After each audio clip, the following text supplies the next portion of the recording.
Bam! Check that out. Transmission's out. Converter's off of it.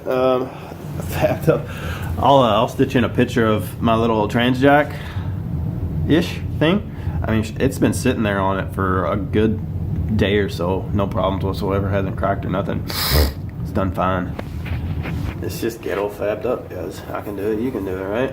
Anyways, the only reason I really did it, I wouldn't have gave a damn if I didn't already have the Camaro trans pan on that thing. And I didn't want to jack up on it, and I didn't want to scoot it across the ground either, because it would have scratched it up. I can't do that. It's so nice. But here's underneath. I'm gonna show you underneath the car with the transmission out. In case you guys haven't really seen underneath it, as you know, I got the drive shaft out of it, and this is what it looks like underneath the car with no transmission in it. I plan to get up under here with a scuff pad, maybe clean some stuff up. I am absolutely going to clean up the transmission though. It's got a lot of corrosion and crap all over it, so I'm gonna do that. And 3 hours later. The transmission is in. Transmission's on the car. I got the exhaust is back on it. I got the rear diff all done up. It's got the Hendrick's Engineering offset bushings, and if you can tell, I don't have the heat shield on it anymore. And I don't have the heat shield on it anymore because if you can see right here with that offset bushing, when you go to put the drive shaft on, the drive shaft and actually the snout of the diff hits on that heat shield. So what I plan to do actually is trim the back side of that heat shield off and put it back on, so I still do have the heat shield on there covering the gas tank, just for safety purposes, because I do plan on driving this car this year.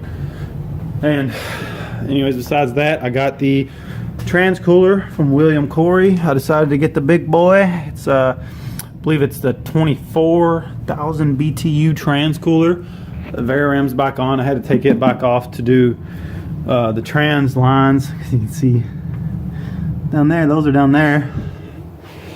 And besides that, guys, the car's ready to go. It's ready to fire up. I think I got about 7.5 quarts in the pan, and then it started actually overflowing out of the fill, which the fill on these cars is down on the transmission.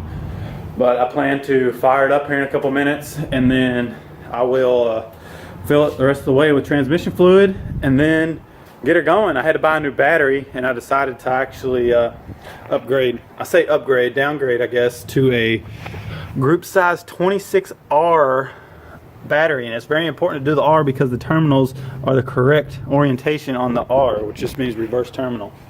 On the 26, it's opposite. And more stuff's going on. Got Blake Reed's car here. He's back again. Gonna start getting some work on that. He dropped his car off. His car got dropped off earlier in the week. He brought it by. That's when I got my trans cooler and everything, and got her put in so I can get his car in here. I plan to fire it up today. His diff, I got it shoved over here in the corner. I plan to clean it up a little bit more. There's my sock on beside it.